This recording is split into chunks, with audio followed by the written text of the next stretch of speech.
வானொலியில் நீங்கள் கேட்டு மகிழ்ந்த தென்கட்சி கோ சுவாமிநாதன் ஐயா அவர்களின் இன்று ஒரு தகவல் தொகுப்பினை கேட்டு மகிழலாம். ஒரு வயசான பாட்டியின் தாத்தாவும் ஒரு பூங்காவில் உட்காந்து பேசிக்கிட்டு இருக்கிறாங்க. அவங்களுக்கு கல்யாணம் ஆகி 53 வருஷம் ஆச்சு. பிள்ளைங்கள்லாம் படித்து பெரிய பெரிய வேலையில் இருக்கிறாங்க. பேரன் பேத்திகளும் நல்ல நிலைமையில் இருக்கிறாங்க. இந்த தாத்தாவும் பாட்டியும் சிரித்து பேசிக்கிட்டு இருந்ததை ஒரு பெரியவர் பார்த்தார். அவருக்கு ஆச்சரியமா இருந்தது. இந்த வயசுலேயும் இவ்வளவு அந்யோன்யமா இவங்க பேசிக்கிட்டு இருக்கிறாங்களே அப்படின்னு நினைச்சார். சரி, நேரிலேயே கேட்டுருவோமே அப்படின்னு நினைச்சிக்கிட்டு கிட்ட போனார். உங்க மன வாழ்க்கையின் வெற்றிக்கான ரகசியம் என்ன அப்படின்னு கேட்டார். இதை கேட்டதும் அந்த தாத்தா சிரிச்சுக்கிட்டே பாட்டியை பார்த்தாராம். அதுக்கப்புறம் சொன்னாராம், நான் இந்த அம்மாவை கல்யாணம் பண்ணிட்டதுக்கும் எங்களுடைய இல்வாழ்க்கை இவ்வளவு நாளா பலம் குறையாம மகிழ்ச்சியா இருக்கிறதுக்கும் காரணம் ஒண்ணுதான். அது என்ன காரணம்னா, எங்களுக்கு இடையில பொதுவா நிறைய குறைகள் உண்டு, அதுதான் காரணம் அப்படின்னாராம். அவர் சொல்றது சரிதான் அப்படிங்கிறது மாதிரியே அந்த பாட்டியும் அவரை நிமிர்ந்து பார்த்தாங்களாம். இந்த பெரியவர் மறுபடியும் அந்த பாட்டியை பார்த்து அதே கேள்வியை கேட்டிருக்கார். உங்களுடைய நீண்டகால மன வாழ்க்கைக்கு கிடைச்ச வெற்றி எதனாலேன்னு சொல்ல முடியுமா அப்படின்னு கேட்டாராம். அவங்களும் சிரிச்சுக்கிட்டே பதில் சொன்னாங்களாம். என்ன பதில் தெரியுமா? சில பேரை நாம குறிப்பிட்ட பண்புகளுக்காக நேசிக்கிறோம், வேற சிலரை நாம் அந்த பண்புகள் இல்லாத குறைகளுக்காகவே விரும்பி பழகிறோம் இல்லையா அப்படின்னு கேட்டுட்டு தலையை குனிஞ்சுக்கிட்டாங்களாம் அந்த பாட்டியம்மா. அவங்க அப்படி சொன்னதை கேட்டதும் இவருக்கு புதுசா ஞானம் பிறந்தது மாதிரி இருந்துதான். இதுதான் மனம் நிறைந்த மன வாழ்க்கை அப்படிங்கிறார் சுவாமி சின்மயானந்தர். பண்புகளை எப்படி நேசிக்க முடியுதோ அதே மாதிரி பண்புகள் இல்லாத குறைகளையும் நேசிக்க முடியும். மனசுதான் காரணம். ஒரு மேல்நாட்டு தம்பதி, அவங்களும் தாத்தா பாட்டி தான். அவங்க 2 பேரும் ஒரு பூங்காவில் உட்காந்து சிரிச்சு பேசிக்கிட்டு இருக்கிறாங்க. அதை ஒருத்தர் பார்த்தார். அவருக்கு ஆச்சரியம், இவ்வளவு காலம் ஆகி இந்த வயசுலயும் இப்படி அன்பா பேசிக்கிட்டு இருக்கிறாங்களே அப்படிங்கிற ஆச்சரியம். கிட்ட நெருங்கி போனாரு. கேட்டார், ஏன் தாத்தா, உங்களுக்கு கல்யாணம் ஆகி எவ்வளவு வருஷம் ஆச்சுன்னார். 55 வருஷம் ஆச்சுன்னாராம் அவரு. இன்னமும் இவ்வளவு சந்தோஷமா இருக்கிறீங்களே, அதுக்கு என்ன காரணம்னு கேட்டிருக்கார்.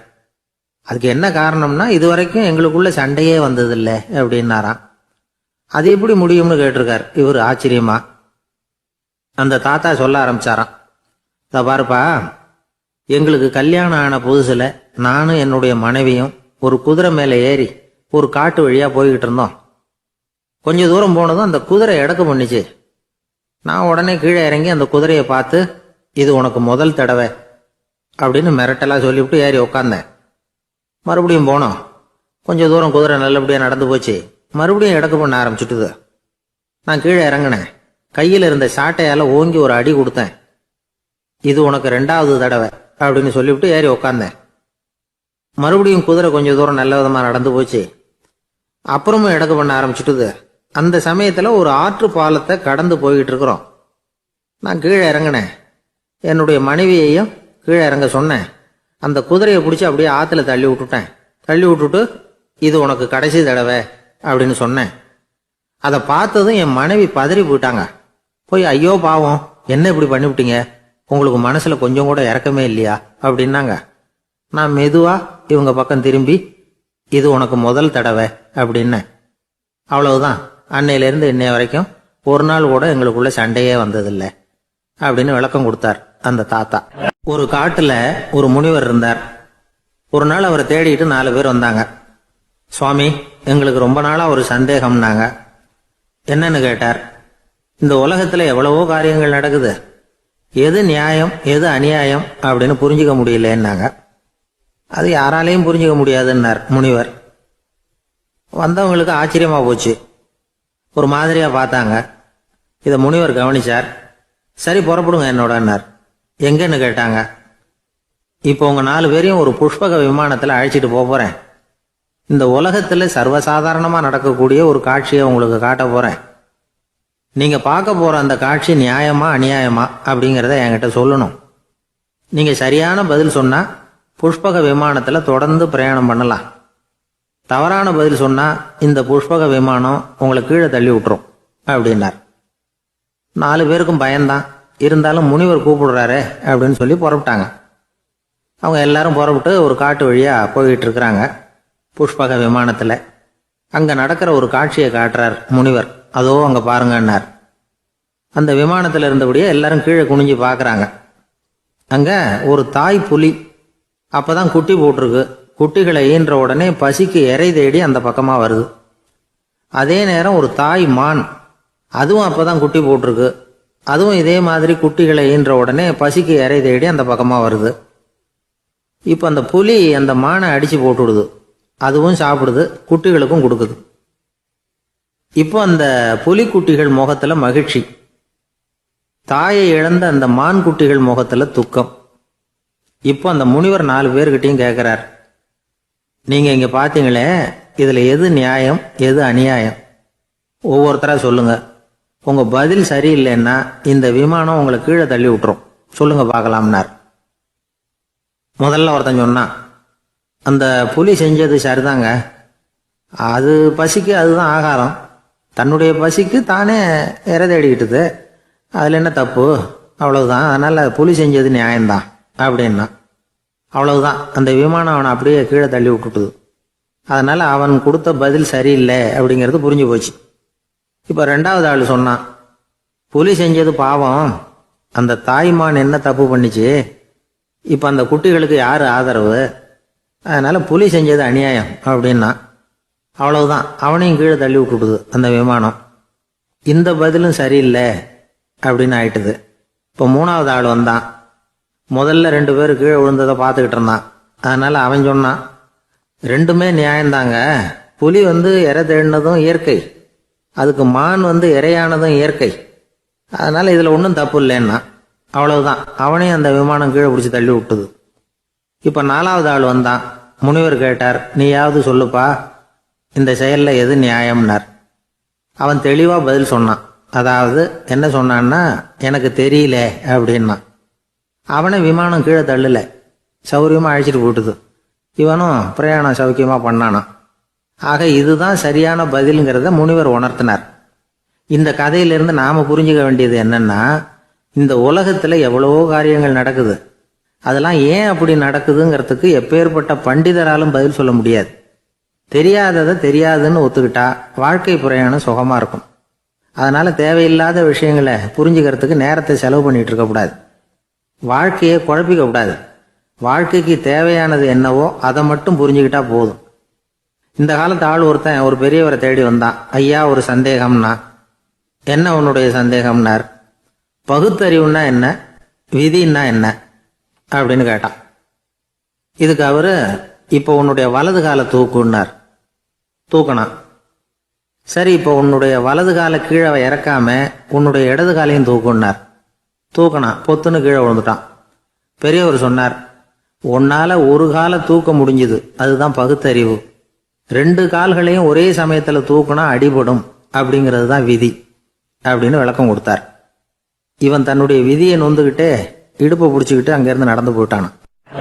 ஒரு ஊர்ல ஒரு குரு இருந்தார், ஜென் குரு. அவரை தேடிட்டு ஒரு மன்னர் வந்தார். வந்தவர் ஜப்பான் மன்னர். தோட்டக்கலையை பத்தி தெரிஞ்சுட்டு போறதுக்காக அவர் வந்தார். எப்படி தோட்டம் அமைக்கிறது அப்படிங்கிறத பத்தி அந்த குரு விவரமா சொல்லி கொடுத்தாரு. 1 நாள் 2 நாள் இல்லை, 3 வருஷம் கற்றுக் கொடுத்தார். அதுக்கப்புறம் சொன்னார், நான் கற்றுக் கொடுத்துட்டேன், இனிமேல் நீங்கள் போகலாம், போய் தோட்டம் அமைக்கலாம். அதுதான் உங்களுக்கு பரிசை. தோட்டம் அமைச்ச பிறகு சொல்லி அனுப்புங்க, நான் வந்து பார்க்குறேன். நீங்கள் இங்கே என்னவெல்லாம் கற்றுக்கிட்டீங்களோ அதையெல்லாம் அங்கே செயல்முறையில் செஞ்சு காட்டுங்க அப்படின்னு சொல்லி அனுப்பி வச்சார். மன்னர் போனார். அரண்மனைக்கு பக்கத்திலேயே ஒரு பெரிய தோட்டத்தை உண்டு பண்ணினார். அழகான மரங்களையும் செடிகளையும் உருவாக்கினார். கிட்டத்தட்ட 1000 தோட்டக்காரர்களை பயன்படுத்தி 3 வருஷங்கள் முயற்சி பண்ணி அந்த அழகான தோட்டத்தை உருவாக்கினார். குரு கிட்ட இருந்து செய்தி வந்தது, நாளைக்கு வந்து தோட்டத்தை பார்க்கறேன் அப்படின்னு. மன்னர் உடனே சுறுசுறுப்பாயிட்டார். முதல் நாளே தோட்டத்தை சுத்தப்படுத்தினார். ராத்திரி பூரா யாரும் தூங்கல.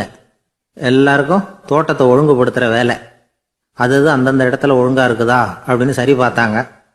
ஒரு தவறும் இல்லாத வகையில் அதை ஒழுங்குபடுத்தினாங்க. மறுநாள் குரு வந்தார், தோட்டத்தை பார்த்தார். அவருக்கு கோபம் வந்துட்டுது. மன்னருக்கு ஆச்சரியம், எப்பவும் சிரிச்சுக்கிட்டே இருக்கிறவர் இப்போ எப்படி இருக்கிறாரே அப்படின்னு. மெதுவா குரு கிட்ட போய், எல்லாம் சரியா தானே இருக்குது அப்படின்னார். எல்லாம் சரிதான், ஆனாலும் எங்கே அந்த பொன்னிற காற்று அப்படின்னார்.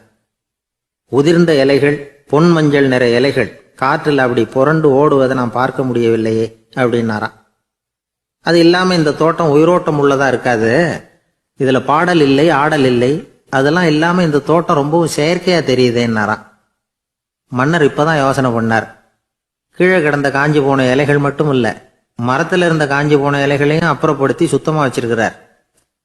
இறப்பும் வாழ்க்கையினுடைய ஒரு பகுதி தான். மரணம்ங்கிறது வாழ்க்கைக்கு எதிரானது அல்ல, அதை நிரப்பும் ஒரு பகுதி தான் அது. மரணம் இல்லையில் வாழ்க்கையே இல்லை அப்படிங்கிறது பெரியவங்க கருத்து. இப்ப அந்த தோட்டம் அழகா தான் இருக்குது, இருந்தாலும் அது ஒரு ஓவியம் மாதிரி உயிர் இல்லாமல் இருக்கு. குரு ஒரு வாளியை கையில எடுத்துக்கிட்டார், தோட்டத்தை விட்டு வெளியில போனார். ஏற்கனவே வீசி எறிந்த அந்த சருகுகளை எல்லாம் அள்ளி கொண்டுகிட்டு வந்தார். உள்ள எல்லா இடங்கள்லயும் அதை வீசினார். உடனே காத்து அந்த காய்ந்த சருகுகளையும் பழுத்த இலைகளையும் அசைக்க ஆரம்பிச்சுட்டுது. இப்போ அங்க சலசல சத்தம், சங்கீதம், இலைகளின் நடனம், ஓவியம் மாதிரி இருந்த அந்த தோட்டத்துக்கு இப்போ உயிர் வந்துட்டுது. இதுதான் அந்த பொன்னான காற்று அப்படின்னாராம் குரு. மன்னருக்கு புரிஞ்சுது. மிகப்பெரிய ஜென் கேள்வி ஒன்று உண்டு. உம்மான் அப்படிங்கிற ஒரு பெரிய குருவை பார்த்து துறவி ஒருத்தர் கேட்டாராம், இலைகள் எல்லாம் கீழே விழுந்து மரங்கள் மொட்டையாக இருக்கும் பொழுது என்ன நடக்கும்? இதுதான் கேள்வி. இதுக்கு உம்மான் சொன்ன பதில் பொன்னான காற்று, தி கோல்டன் விண்ட் அப்படின்னாராம். இதுக்கு என்ன விளக்கம்னா, உன்னுடைய எண்ணங்கள் எல்லாம் உன்னுடைய மனசிலிருந்து கீழே விழுந்து உனது உள்ளுணர்வானது மொட்டையாக நிற்கும் நிலைதான் அது. உனது வேர்களின் அருகில் காற்று வீசுகிறது. எல்லா எண்ணங்களும் உன்னிலிருந்து வெகு தூரத்துக்கு புரண்டு கொண்டே சென்று விடுகிறது.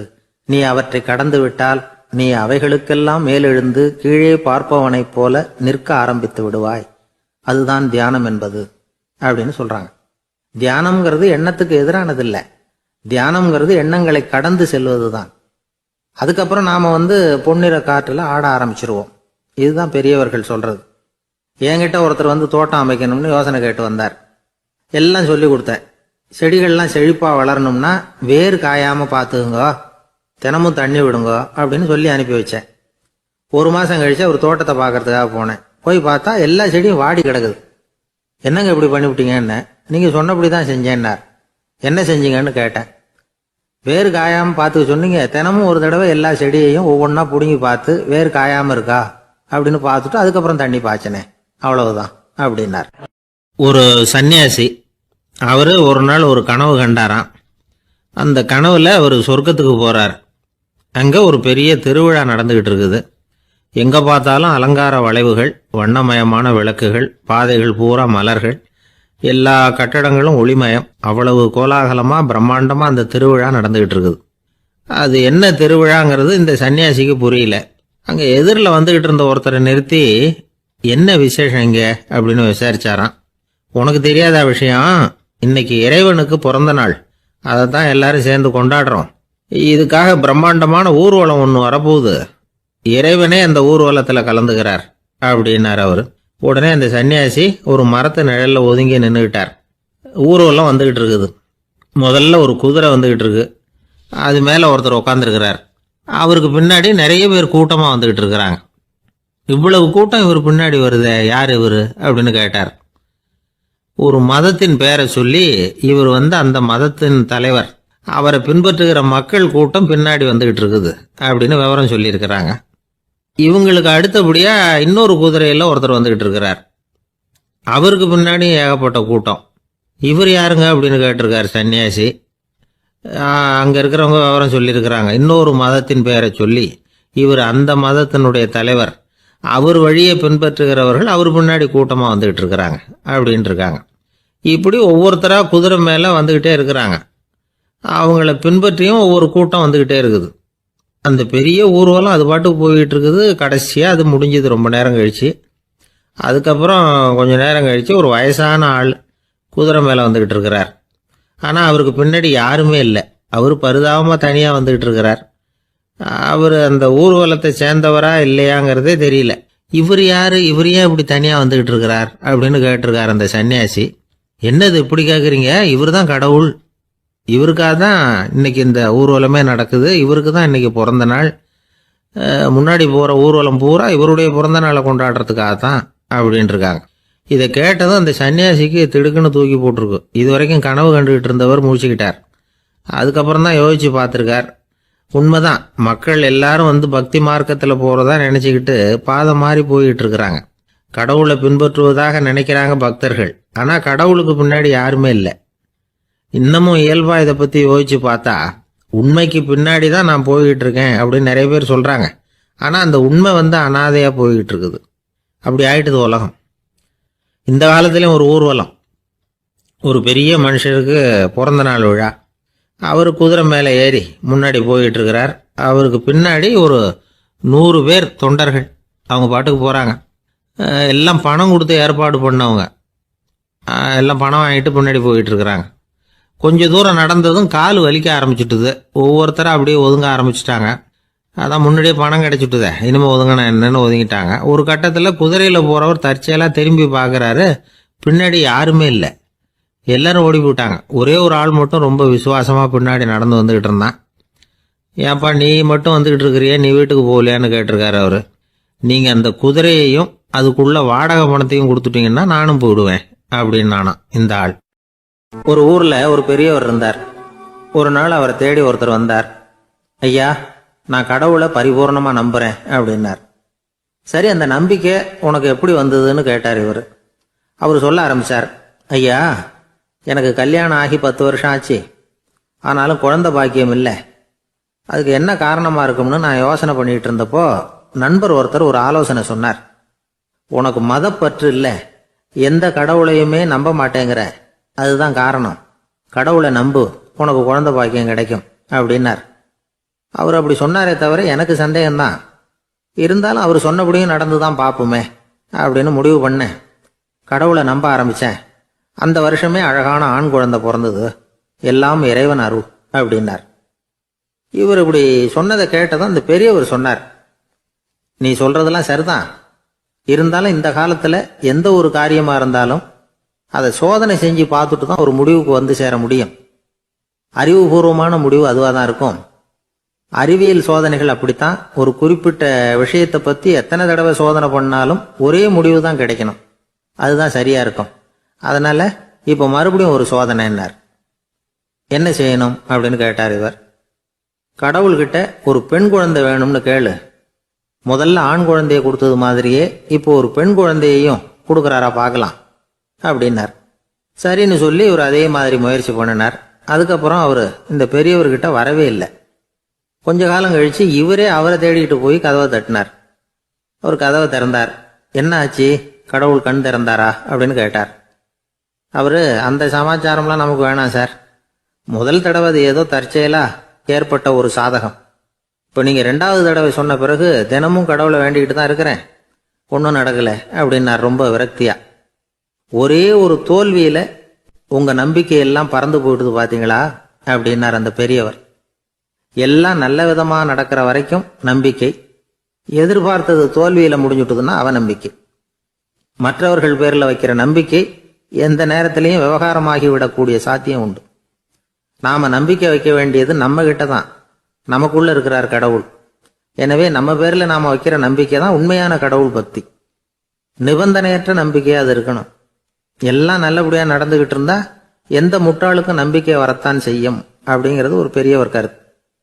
தியானத்தின் மூலமா தான் உனக்குள்ள ஆழமா தோண்டுனா உன்னுடைய அடி ஆழத்துல நம்பிக்கை வந்து அப்படி ஊற்றெடுக்கும், அதை பார்க்க முடியும் அப்படிங்கிறது பெரியவர்கள் சிந்தனை.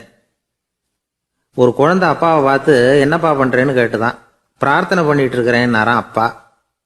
பிரார்த்தனை பண்ணுனா என்ன கிடைக்கும் அப்படின்னு கேட்டுதான் குழந்தை. எல்லாம் கிடைக்கும் அப்படின்னாராம் அப்பா. நீ வச்சிருக்கிறிய பேனா அது கூட கிடைக்குமான்னு கேட்டுதான் குழந்தை. கிடைக்குமேன்னு இருக்கார். அப்படின்னா அந்த பேனாவை என்கிட்ட கொடுத்துரு, நீ பிரார்த்தனை பண்ணி வேற பேனா வாங்கிக்கோ அப்படின்னு தான் அந்த குழந்தை. கடற்கரை ஓரமா ஒரு பெரியவர் கையால மணலை கீறிக்கிட்டே உட்காந்துருக்கிறார். என்னத்தையும் தேடிட்டு இருக்கிறது மாதிரி தெரிஞ்சது. மெதுவா கிட்டத்துல போய் என்னத்தை தேடிட்டு இருக்கிறீங்க அப்படின்னு கேட்டோம். அவரு சாவகாசமா நிமிர்ந்து பார்த்து நிம்மதியை தேடிட்டு இருக்கிறேன்னார். நாங்க ஒரு மாதிரி ஆயிட்டோம். இருந்தாலும் சமாளிச்சுக்கிட்டு, சார் மணல்ல வந்து கிழிஞ்சல் தான் கிடைக்கும், நிம்மதி கிடைக்காது அப்படின்னோம். சரி, இன்னைக்கு வசமா நம்ம கிட்ட ஒரு ஆள் மாட்டிக்கிட்டார் அப்படின்னு நினைச்சு அவர் பக்கமா போய் உட்காந்துக்கிட்டு கதை சொல்ல ஆரம்பிச்சிட்டோம்.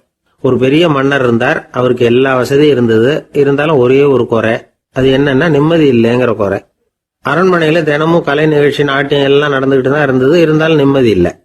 சரி நிம்மதி எங்க கிடைக்கும் அப்படின்னு தேட ஆரம்பிச்சார். உடனே அதுக்கான முயற்சிகள்ல தீவிரமா இறங்கினார். நாட்டுல உள்ள தத்துவ மேதைகளை எல்லாம் கூப்பிட்டுட்டு வர சொன்னார். எல்லாரும் வந்து சேர்ந்தாங்க. அவங்கள பார்த்து நிம்மதி எங்க இருக்குது அப்படின்னு விசாரிச்சார். அவங்களுக்கு அது தெரிஞ்சா ஏன் இப்படி ராஜா முன்னாடி வந்து நின்றுட்டு இருக்க போறாங்க? ராஜாவோட கேள்விக்கு ஒவ்வொருத்தரும் ஒவ்வொரு மாதிரி விளக்கம் கொடுக்க ஆரம்பிச்சிட்டாங்க. எந்த பதிலும் ராஜாவுக்கு திருப்தி அளிக்கக்கூடிய அளவுக்கு இல்ல. சரி போயிட்டு வாங்கன்னு சொல்லி அவங்கள எல்லாம் அனுப்பி வச்சுட்டார். ஒரு நாள் அவர் மாளிகையில உப்பருகையில நின்றுட்டு இருக்கிறார். அந்த சமயத்துல தெருவுல ஒரு பிச்சைக்காரன் ரொம்ப உல்லாசமா பாட்டு பாடிக்கிட்டே போய்கிட்டு இருக்கிறான். குரல்ல ஒரு சந்தோஷம், நடையில ஒரு மிடுக்கு. அவன்கிட்ட கொஞ்சம் கூட கவலை இருக்கிறதா தெரியல. உடனே ராஜா அதை பார்த்தார். ஏவலாளிகளை வந்து கைதட்டி கூப்பிட்டார். உடனே ஓடி போய் அந்த பிச்சைக்காரனை இங்க அழைச்சிட்டு வாங்கன்னு உத்தரவு போட்டார். இவங்க உடனே ஓடி போய் அவனை கூப்பிட்டாங்க. அரண்மனைக்கு வாழ்ந்தாங்க. அவன் வரல. அரண்மனைக்குள்ள அடி எடுத்து வைக்க மாட்டேன்னு சொல்லிவிட்டான். ராஜா கிட்ட வந்து விஷயத்தை சொன்னாங்க. அவருக்கு ரொம்ப ஆச்சரியம், இப்படி ஒரு ஆள் இருக்கிறானா அப்படின்னு. சரி அவன் என்னதான் சொல்றான் அப்படின்னு விசாரிச்சார். இவன் மறுபடியும் தெருவுக்கு போய் கேட்டாங்க. என்ன பார்க்கணும்னா ராஜா விருப்பப்பட்டாருன்னா அவரை வேணும்னா இங்க வர சொல்லுங்க அப்படின்னு சொல்லிவிட்டான். அதை வந்து ராஜா கிட்ட சொன்னாங்க. அவருக்கு கோபம் வரல. இவ்வளவு சுதந்திர உணர்வோடு இருக்கிறவன் சாதாரண ஆளா இருக்க முடியாது அப்படின்னு நினைச்சார். உடனே கிடுகிடுன்னு இறங்கி தெருவுக்கு வந்தார். பிச்சைக்காரங்கிட்ட போனார். நீ கவலைப்படாம சந்தோஷமா பாடிக்கிட்டு போறியே, அது எப்படி முடியுது உன்னால அப்படின்னு கேட்டார். ஏன் அப்படி கேக்குறீங்கன்னு அவன், அதுக்கு இல்ல, எனக்கு அரண்மனையில எவ்வளவோ சுகபோகங்கள்லாம் இருக்கு, இருந்தாலும் நிம்மதி இல்ல. இது ஏன்னு எனக்கு தெரியல. இந்த தேசத்துல உள்ள அறிஞர்களை எல்லாம் கூப்பிட்டு கேட்டு பார்த்துட்டேன், அவங்களுக்கும் தெரியல. உன்னை கேட்டா தெரியும்னு நினைச்சேன், அதனாலதான் சந்திக்கிறதுக்கு ஆசைப்பட்டேன். ஆனா நீ வரமாட்டேன்னு விட்டியே அப்படின்னார். பிச்சைக்காரன் கடகடன்னு சிரிக்க ஆரம்பிச்சுட்டான். மகிழ்ச்சிக்கும் உங்களுக்கும் தடையா இருக்கிறது இந்த மாளிகை தான். இதை விட்டுட்டு வெளியில வந்துட்டா நிம்மதி தேடிட்டு வந்துரும்னா. நான் அரசன், எனக்குன்னு கடமைகள் இருக்கு, அதையெல்லாம் விட்டுட்டு எப்படி வர முடியும்னார் ராஜா. ரெண்டும் ஒரே நேரத்துல கிடைக்கணுங்கிறது முடியாத காரியம். உங்க சுகபோகத்துக்கு விலையாதான் உங்க நிம்மதியை கொடுத்துக்கிட்டு இருக்கிறீங்க. என்ன பாருங்க, என்கிட்ட எதுவும் இல்ல, அதனால எதுவும் போயிடுமோங்கிற பயமும் இல்ல, நிம்மதியா இருக்கிறேன் அப்படின்னா அவன். ராஜா உடனே சந்தோஷப்பட்டு தன்னுடைய மேலங்கியை எடுத்து அவனுக்கு பரிசா கொடுத்தாரான். அவன் சிரிச்சுக்கிட்டே அதை வாங்க மாட்டேன்னு விட்டானான். இதை நீங்க எனக்கு கொடுக்கறதுனால எந்த பயனும் இல்ல, அதே நேரத்துல அதை வாங்கிட்டேன்னா அடுத்த வினாடியிலிருந்து அதை எப்படி காப்பாத்துறதுங்கிற கவலை எனக்கு வந்து சேர்ந்துரும், அப்புறம் தூக்கம் வராது, நிம்மதி போயிடும் அப்படின்னானா. சொல்லிவிட்டு அவன் பாட்டுக்கு சந்தோஷமா பாடிக்கிட்டே போயிட்டான். நிம்மதி எங்க இருக்குங்கிறதையும் ராஜா தெரிஞ்சுக்கிட்டார். அந்த இடத்துக்கு தன்னால போக முடியாதுங்கிறதையும் அவர் புரிஞ்சுக்கிட்டார். இப்படி இந்த கதைய அந்த கடற்கரையில மணலை கீறிக்கிட்டே உட்கார்ந்துருந்தார அந்த பெரியவர்கிட்ட சொல்லி முடிச்சோம். அவர் முகத்துல ஒரு தெளிவு தெரிஞ்சது. எங்களை நிமிர்ந்து பார்த்தார். ரொம்ப நன்றிங்க, இப்ப எனக்கு தெரிஞ்சு போச்சு, நிம்மதி வேணும்னா அதுக்கு என்ன பண்ணணும்னு இப்ப நல்லா புரிஞ்சுக்கிட்டேன் அப்படின்னார். என்ன புரிஞ்சுக்கிட்டீங்கன்னு கேட்டோம். இனிமே இந்த பக்கம் வந்தா உங்க கண்ணுல படாத இடமா பார்த்து உட்காரணும்னு புரிஞ்சுக்கிட்டேன் அப்படின்னார். ஒரு ஆளு வேகமா நடந்து போய்கிட்டு இருந்தான். அவன் வேகமா நடக்கிறதுக்கு காரணம் வெயில் காலம், காலில் செருப்பு இல்லை, மணல் பாதை, அதுதான் வேகம். காலில் செருப்பும் இல்லாம கையில குடையும் இல்லாம அந்த ஆளு வெயில்ல நடந்து போய்கிட்டு இருக்கிறான். அந்த சமயத்துல இன்னொருத்தன் குதிரை மேல ஏறி அந்த வழியா வந்துகிட்டு இருக்கிறான். அவன் காலில் செருப்பும் இருந்தது, கையில குடையும் இருந்தது. நடந்து போய்கிட்டு இருந்தவன் அந்த குதிரை ஆசாமியை பார்த்து கேட்டான், ஐயா, நீங்களும் குதிரை மேல உட்காந்துக்கிட்டு போய்கிட்டு இருக்கிறீங்க, அப்படி இருக்கிறப்போ உங்களுக்கு அந்த செருப்பு என்னத்துக்கு, அதை எனக்கு கொடுத்து உதவலாமே அப்படின்னா. குதிரை மேல உட்காந்துருந்தவன் யோசனை பண்ணி பார்த்தான். இவன் சொல்றது நியாயம்தானே அப்படின்னு சொல்லி தன்னுடைய செருப்பை கழட்டி அந்த வழிப்போக்கனுக்கு கொடுத்துட்டான். ரொம்ப நல்லதுங்க அப்படின்னு சொல்லி இவன் அதை வாங்கி காலில் மாட்டிக்கிட்டான். அதுக்கப்புறம் மறுபடியும் இவன் ஆரம்பிச்சான், ஐயா, நீங்க குதிரையில போறதுனால போக வேண்டிய இடத்துக்கு வேகமா போய் சேர்ந்துருவீங்க, அதனால உங்க கையில் அந்த குடை என்னத்துக்கு, நான் நடந்து போயிட்டு இருக்கிறவன், ரொம்ப நேரம் நடக்க வேண்டியிருக்கும் இந்த வெயில்ல, அதனால அந்த குடையையும் எனக்கு கொடுங்களேன் அப்படின்னா. குதிரை வீரன் யோசனை பண்ணி பார்த்தான். இதுவும் நியாயம்தானே அப்படின்னு அவனுக்கு தோணுச்சு. உடனே இறக்கப்பட்டு தன் காலில் இருந்த செருப்பை கொடுத்தது மாதிரியே தன் கையில் இருந்த கொடையையும் இவங்கிட்ட கொடுத்துட்டான். அதுக்கப்புறம் அவன் நிம்மதியாக புறப்பட்டான். இப்போ மறுபடியும் கை தட்டி அவனை நிறுத்தினான். கீழே நின்றுட்டு இருந்தவன், என்னப்பா ஏன் என்ன நிறுத்தின, இன்னும் ஏதாவது வேணுமா உனக்கு அப்படின்னா குதிரையில் இருந்தவன். இவன் மெதுவாக வாயை திறந்து, அந்த குதிரையையும் என்கிட்ட கொடுத்துருங்களேன்னா. அந்த குதிரை வீரன் இப்போ ஒரு கணம் யோசனை பண்ணி பார்த்தான். உடனே என்ன பண்ணான் தெரியுமா? தன்கிட்ட இருந்த குதிரை சவுக்கை எடுத்தான். குதிரை சவுக்கால அந்த ஆளை வாங்குன்னு வீசி தள்ளிவிட்டான். இவ்வளவு சவுக்கடியும் வாங்கிக்கிட்டு இந்த ஆள் என்ன பண்ணான் தெரியுமா? சிரிக்கிறான். அடி வாங்கிட்டு யாராவது சிரிப்பாங்களா? குதிரை வீரனுக்கு ஒன்றும் புரியல. என்னப்பா அது, ஏன் இப்படி அடி வாங்கிட்டு இப்படி சிரிக்கிறியே அப்படின்னு கேட்டான். இப்போ அந்த வழிப்போக்கன் சொல்றான், ஐயா நான் இப்படி சிரிக்கிறதுக்கு காரணம் இருக்கு. இப்படி குதிரை கேட்டு உங்ககிட்ட அடி வாங்கலேன்னு வச்சுக்கோங்க, என் உயிர் உள்ள வரைக்கும் மனசுல ஒரு தவிப்பு இருந்துகிட்டே இருக்கும். செருப்பையும் கொடையையும் கேட்ட உடனே கொடுத்தவன் குதிரையையும் கேட்டிருந்தா கொடுத்துருப்பானோ அப்படிங்கிற பேராசையில ஏங்கிக்கிட்டே இருந்திருப்பேன். இப்போ உங்ககிட்ட அடி வாங்கின பிறகு என்னுடைய அந்த சந்தேகம் தீர்ந்து போச்சு. என்னுடைய ஆசைக்கு எல்லை எது அப்படிங்கிறத எனக்கு புரிஞ்சுட்டுது அப்படின்னு சொல்லிவிட்டு அவன் நடக்க ஆரம்பிச்சுட்டானான். ஆசைக்கும் எல்லை உண்டு அப்படிங்கிறத விளக்கறதுக்காக வாரியார் சுவாமிகள் சொல்ற கதை இது. இந்த காலத்திலயும் ஒருத்தன் அது மாதிரி கொடை செருப்போட குதிரையில போய்கிட்டு இருந்தான். எதிரில் நடந்து வந்தவன், ஐயா உங்க கொடையை எனக்கு கொடுங்களேன்னு கேட்டான். உடனே அவன் குதிரையிலிருந்து கீழே குதிச்சு அவனை சாட்டையால் அடிக்க ஆரம்பிச்சிட்டான். இன்னொருத்தர் அந்த வழியா வந்தவர் இதை பார்த்தார். ஏன்பா அவன் கேட்டான், உன்னால முடியலன்னா இல்லைன்னு சொல்லிட வேண்டியது தானே, அதுக்காக ஏன் இப்படி அவனை போட்டு அடிக்கிறேன்னு கேட்டார். உங்களுக்கு விவரம் புரியாது சார், காலம் ரொம்ப கெட்டு போச்சு. கேட்டதை கொடுத்தேன்னு வச்சுக்கோங்க, இந்த குதிரையே என்னோடது, அவன் திருடிக்கிட்டு போறான் அப்படின்னு என் பேர்ல புகார் கொடுக்க ஆரம்பிச்சிருவான் சார் அப்படின்னா. அது எப்படி அவ்வளவு உறுதியா சொல்றேன்னு கேட்டார் அவரு. ஏற்கனவே அது மாதிரி ஒருத்தன் பேர்ல புகார் கொடுத்துட்டு தான் இந்த குதிரையை நான் தள்ளிட்டு வந்துகிட்டு இருக்கிறேன் அப்படின்னார். ஒரு ஊர்ல ஒரு கோயில் இருந்தது. ரொம்ப பழைய கோயில். உள்ள போறதுக்கே பயமா இருக்கும். எந்த நேரத்துல இடிஞ்சு விழுந்துருமோ அப்படிங்கிற பயம். அப்படி இருந்ததுனால யாரும் துணிஞ்சு சாமி கும்பிடுறதுக்கு அங்க போறதில்ல. கோயிலுக்கு வர்ற கூட்டம் கொஞ்சம் கொஞ்சமா குறைய ஆரம்பிச்சுட்டுது. கோயில் நிர்வாகிகள் எல்லாரும் கூடி உட்காந்து பேசினாங்க. என்ன பண்ணலாம்னு யோசனை பண்ணாங்க. எந்த இடம் மோசமா இருக்கோ அந்த இடத்த பழுது பார்த்தாங்க. அங்க எங்க வர்ணத்தை பூசி கொஞ்சம் அழகுபடுத்தி பார்த்தாங்க. ஏதோ இந்த ஊர்ல கோயில்னு ஒன்று இருக்கு, அது மக்களுக்கு தெரியணும் அப்படிங்கிறதுக்காகத்தான் இப்படிலாம் பண்ணாங்க. இருந்தாலும் கோவில் இருக்கிற நிலைமை மக்களுக்கு தெரியும், அதனால அங்க வர்றது குறைச்சிக்கிட்டாங்க அவங்க. ஒரு கட்டத்துல யாருமே வர்றதில்லை. நிலைமை அந்த அளவுக்கு ஆயிட்டுது. மறுபடியும் கோவில் நிர்வாகிகள் கூட்டம் நடந்தது. இந்த கூட்டம் கூட கோயிலுக்கு உள்ள நடக்கல, இடிஞ்சு விழுந்துருமோங்கிற பயம். அதனால வெளியில தான் உட்காந்து கூட்டத்தை நடத்தினாங்க. ஏன்னா உள்ள போறதுக்கு அவங்களுக்கும் துணிச்சல் கிடையாது. எந்த நேரமும் விழுந்துரும் போல இருந்தது அது. அது வழியா போறவங்க கூட வேகமா அந்த இடத்த கடந்து போக ஆரம்பிச்சுட்டாங்க.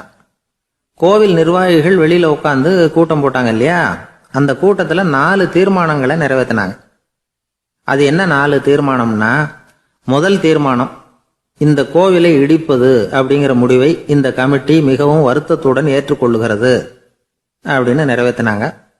இதுக்கு பதிலா இன்னொரு கோவிலை உடனடியாக கட்டி முடிச்சுடணுங்கிறது 2வது தீர்மானம். 3வது தீர்மானம் என்ன தெரியுமா? பழைய கோவிலின் கதவுகள், அதிலிருந்து பிரிச்சு எடுக்கிற செங்கல், இதையே புது கோவில் கட்டுவதற்கு பயன்படுத்தி கொள்ள வேண்டியது. பழைய கோவில் இருந்த மாதிரியே அதே வடிவத்துல புது கோவிலையும் கட்ட வேண்டியது. பழைய கோவிலின் அஸ்திவாரத்தை அப்படியே வச்சுக்கிட்டு அதுக்கு மேல நாம கோயிலை கட்டிக்க வேண்டியது. இதுதான் 3வது தீர்மானம். இதையும் கமிட்டி முழு மனசோட ஏத்துக்கிட்டது. இது வரைக்கும் சரி. இப்ப அந்த கமிட்டி 4வதா ஒரு முக்கியமான தீர்மானத்தை கொண்டுகிட்டு வந்து அதையும் ஏகமனதா நிறைவேற்றி விட்டது.